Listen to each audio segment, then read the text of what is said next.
Bom dia, eu sou o Lucas e hoje a gente vai dar uma olhada em um dos bairros que ele é um dos mais icônicos de São Paulo, que seria o bairro da Liberdade. É um lugar de muita cultura e etc, onde vendem vários artigos religiosos e esse tipo de coisa.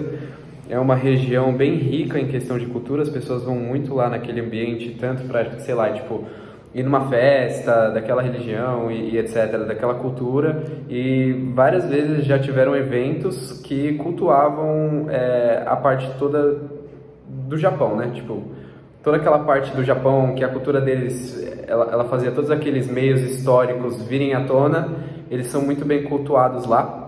Então, tipo, as pessoas elas levam muito a sério lá naquele ambiente, e é um ambiente para as pessoas que elas vão geralmente se divertir. É um ponto turístico muito interessante de São Paulo, então é uma parte que faz muita diferença. O bairro da Liberdade ele tem suas origens no século XVIII e ele era conhecido como Campo da Forca, né, que era tipo palco de execuções públicas. Mas foi no início do século XX que ele começou a tipo virar o que a gente conhece, com a chegada dos primeiros imigrantes em 1912. Então, assim, tipo, as pessoas, elas é uma das maiores colônias japonesas do mundo. Então, assim, tipo, obviamente vai ter uma grande concentração de pessoas do Japão, né? Então, é uma região que simplesmente carrega muita história e que já vem desde 1912, que faz muito tempo, obviamente. Então, reverbera até os dias de hoje a cultura com as comidas, os eventos que tem lá, as vestimentas, o que é vendido lá, os mercadinhos também, e tudo isso é uma coisa que faz parte daquele ambiente que as pessoas vão lá para ver. É um ponto turístico que as pessoas passam muito, e por ser um ponto turístico, né, aquele lugar é muito movimentado. Isso acaba causando alguns problemas que eu vou falar mais pra frente, né, já que ali é uma região tipo um pouco mais perigosa aqui de São Paulo, então acaba que isso prejudica um pouco esse lugar como ponto turístico. Um marco importantíssimo foi o templo Nippakuji, e foi a partir das décadas 60 e 70 que o bairro se tornou o principal centro de cultura japonesa em São Paulo. Então, a partir das décadas 60 e 70, ele começou a se tornar o bairro da Liberdade, que tipo, é como a gente conhece ele. Em 1912 é mais tipo quando começam os imigrantes a chegarem, e aí tipo, ainda não tem a construção de toda aquela cultura rica que a gente vê no início de 60 e 70. E aí agora, falando mais sobre os aspectos geográficos, o bairro da Liberdade ele é um lugar facilmente acessível, ele tem um relevo predominantemente plano, obviamente, né? Até porque aquele lugar é urbano, né? Então tem a presença de vários carros, muitas pessoas, vegetação é mais escassa, não são muitos ambientes que eles têm, que tem vegetação, então ali é um ambiente mais tipo para as pessoas andarem mesmo, não tem muito espaço para a natureza, entendeu? Até por conta da poluição de São Paulo, né? Não é à toa que é a cidade mais poluída do mundo e blá blá blá. Mas é um lugar muito bom para as pessoas, já que ele é plano, ele facilita a circulação dos pedestres.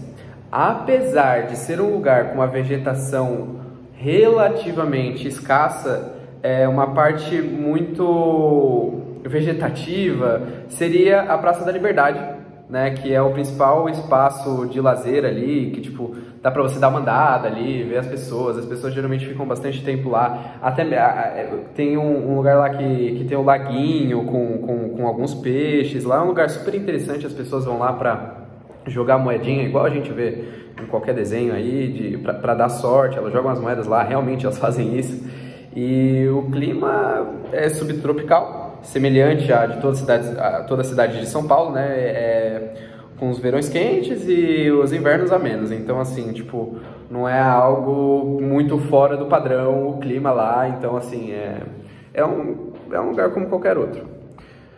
Não em questão de cultura, obviamente.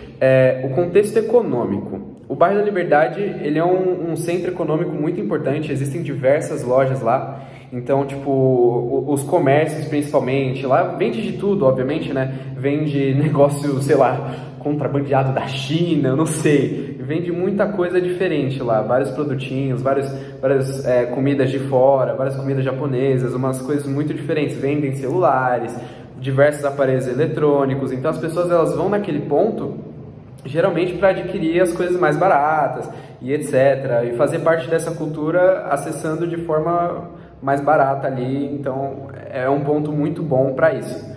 É um ponto turístico que o comércio ele vibra por todo o ambiente.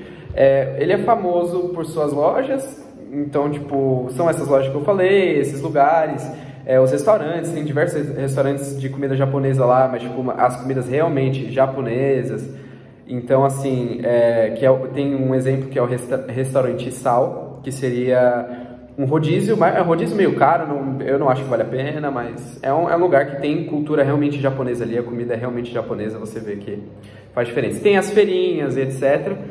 E ele é um setor turístico que desempenha um papel crucial nos negócios pequenos e nas clínicas médicas lá. Se você procurar bem assim nos cartazes e etc, vão ter diversas clínicas ali meio esquisitinhas, né, que dá para você entrar e às vezes você sai com uma coisa a menos, né?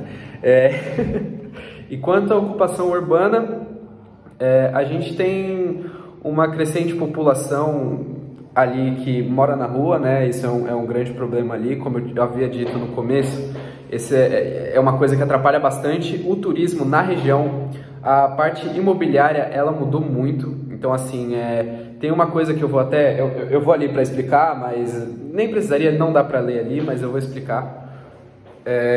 Que seria a especulação imobiliária, que é quando uma pessoa ou tipo uma empresa, assim, ela guarda, pode ser uma empresa também, mas geralmente são pessoas, as pessoas guardam imóveis esperando que eles se valorizem no futuro. E o que acontece quando uma pessoa ela faz isso, né? A pessoa, por exemplo, gente que quer comprar, vai fazer o quê? Não vai comprar. Por quê? Já é escasso. Ali naquela área tem um grande problema também, que seria a gentrificação. O que seria a gentrificação? É a segregação dos imóveis daquele local. E aí as pessoas, e também com uma hipervalorização, então as pessoas elas não conseguem comprar aquilo. Por quê? Uma pessoa, ela guarda tudo, deixando aquilo escasso. Beleza, ela guardou aquilo, deixou escasso, e aí, portanto, vai ficar mais caro. Então, o aluguel, o que vai acontecer? O aluguel vai subir, porque tem uma pessoa que ela já está com várias e várias casas, vários e vários imóveis, então aquilo ali vai começar a diminuir cada vez mais o círculo, até que restem pouquíssimos lugares para compra. E aí depois as pessoas elas vão lá e o aluguel vai aumentar, por quê? Porque tem pouco. E aí o que vai acontecer? A população mais pobre, que agora está em constante crescimento, elas não vão conseguir pagar. E aí vai aumentar ainda mais o número de pessoas que moram na rua. Ou seja, o aluguel vai ficar muito caro, quem não tem dinheiro não vai conseguir pagar e vai passar a morar na rua. Isso é um grande problema, né? E aí é uma das coisas que atrapalha muito. A ocupação, às vezes, são de pessoas que fazem uso de drogas, de bebida alcoólica.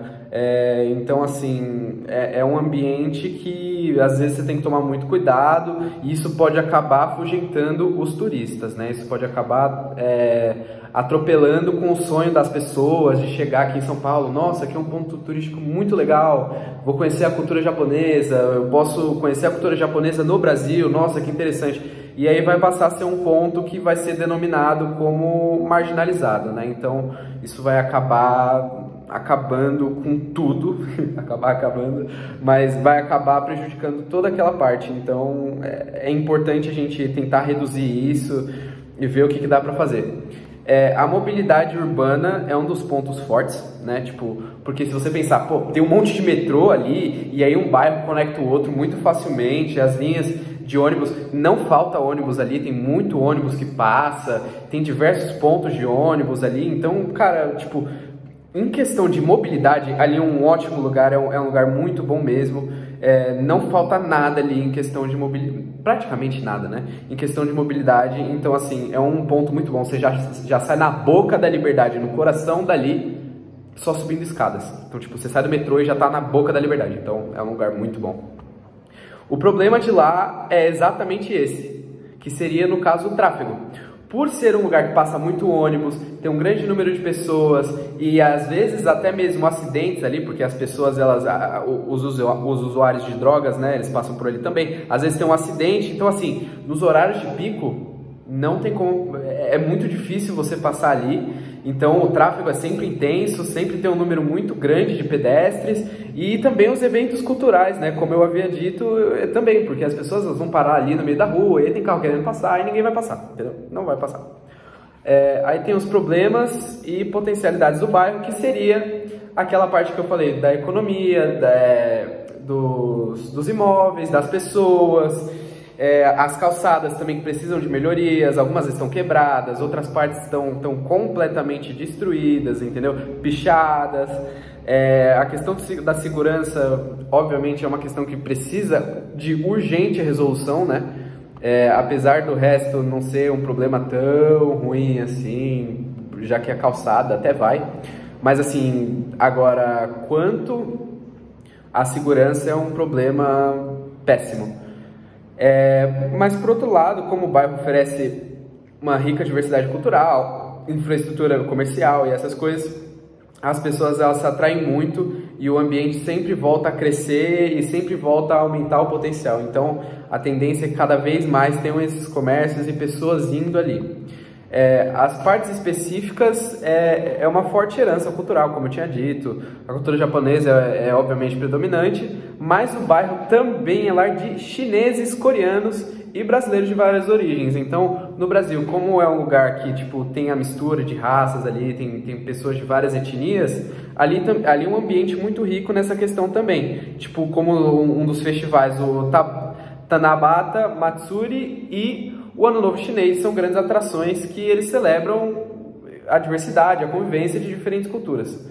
E também o bairro, por ele ter essa variedade de culturas, etc., ele tem uma demografia muito diversa, com idosos descendentes de japoneses, os chineses e etc. lá. E aí isso acaba atraindo bastante os jovens. Então é uma região muito boa para isso.